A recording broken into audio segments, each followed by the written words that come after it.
Welcome everyone. Today I wanted to share with you and talk about the new Kershaw offering from their value lineup, and this is the Kershaw Thermite produced in China. So the reason that I picked up this knife was because one, I think it's a very attractive knife, and two, wanted to try the speed safe mechanism as I've never tried that before, and three, I was really curious to see how their value folders would stack up to let's say the Spyderco value folders with which I am familiar. So let's jump into the technical specs, get those out of the way, and then I'd like to talk about the knife and kind of share with you why this is a fantastic fantastic knife, especially for the price. So taking a look, overall length, we have 8.3 inches thereabout, and the blade length is about 3.6 inches. The blade steel 8CR13 MOV, which I've had experience before in my Spyderco Tenacious. The knife is assisted opening, and it is a stainless steel frame lock with a flipper and a thumb stud and a hinder over travel stop. And it does use obviously G10 on this side, combination of textured and a few small areas where it's polished, which give it an attractive pattern. So let's see then, overall weight 4.9 or about 5 ounces, and that's a pretty good weight considering that it is a stainless steel frame lock. So does use a hollow grind, which is a great grind for an EDC style blade. It is a Spanto grind, and I was really interested in getting my hands on a Spanto grind, but obviously if you're into knives and you know what the Rick Hinder knives go for, especially on the secondary market, then, well, I wasn't ready to get that. I wasn't that excited to get into a Spanto grind. So I'm really glad that they did this collaboration, Kershaw did with Rick Hinder, to produce a Spanto grind at this price point. So it opens readily with the speed safe mechanism, or the assisted opening, utilizing the flipper. No problems there. And also the thumb studs, which work well. Perfect. So fired open both times without a problem. Now, does come with the 4-way pocket clip carry. Now it came obviously for right-handed with the tip down, and I immediately moved it to the right-handed tip up. Word of caution, a few people have already stripped their screws moving the clip, so I took a blow dryer. I hit the screws for about a minute on the hot setting, and they came out without a problem. No strip screws, no issues. Put a little more Loctite on, moved it over here, and so just make sure that you are heating up those screws before you try and move them, just so you don't strip them out, because stripping out screws turns a very exciting day with a new knife into a very ugly day. And anyways, Kershaw's customer service is said to be excellent, so they'll take care of you, but again, you just ruined your fun new knife. So the blade came very sharp. I'm impressed with the sharpness level. I already trimmed quite a bit of hair off my arm, but I'll do a little more for you guys just because I don't have paper handy. But as you can see, it took the hair clean off. I don't know if we want to call that shaving sharp, but pretty dang sharp. So another thing too is the grind is actually pretty even on both sides. You know, nice shallow grind.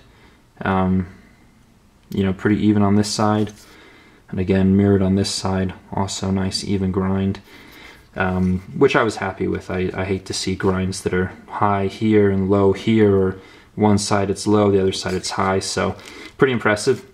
The blade has a nice, really nice stone wash, so it'll hide wear well. And the stainless steel side has a little bit lighter stone wash, but that should also should hide wear well, if I can speak. And the pocket clip also has an even lighter stone wash, but should also hold up to wear pretty well without showing too many marks.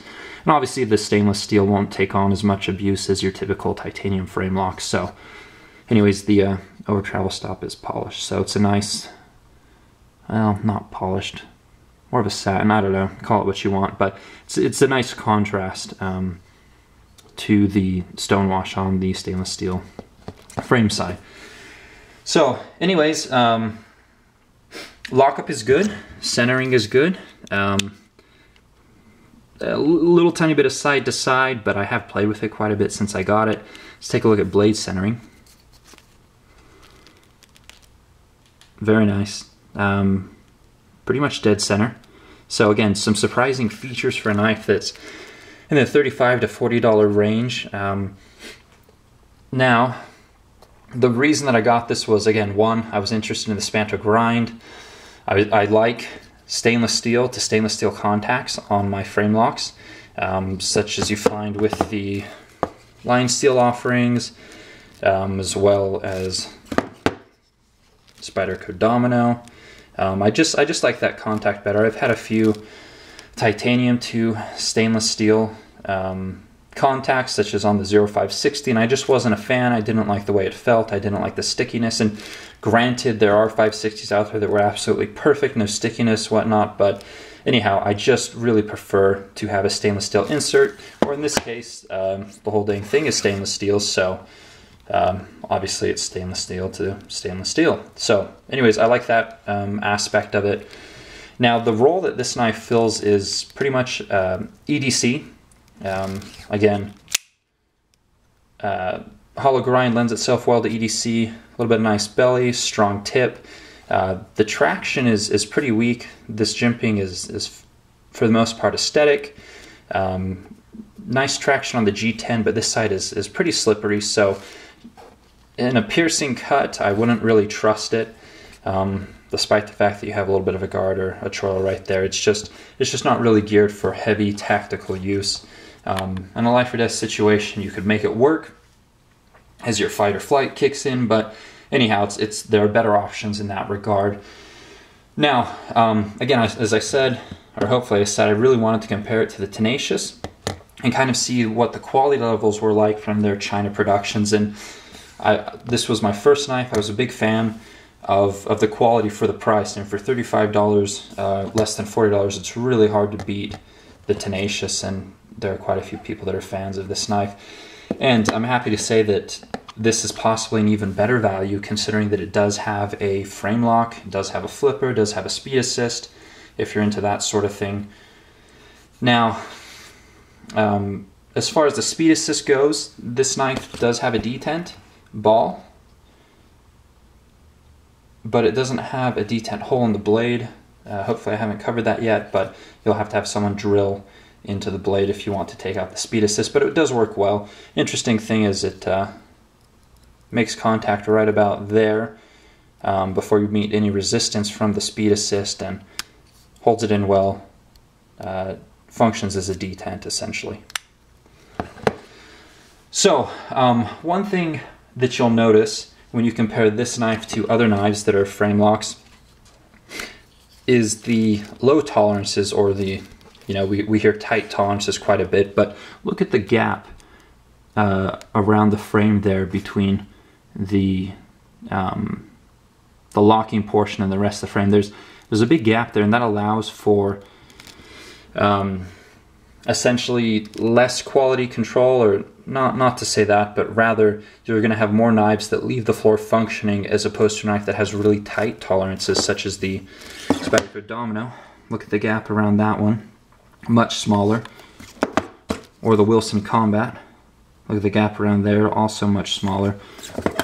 Or even the Line Steel SR2 here, again, much less space, so you have tighter tolerances, better lockup, but you have to have really high quality control to ensure that everything leaving the floor functions well. So, anyways.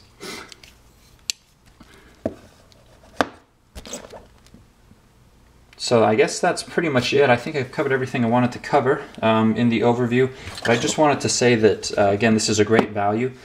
I've showed this knife to a few friends. 2 of them have ordered it within the first 5 minutes of checking out this blade once they found out what the price was.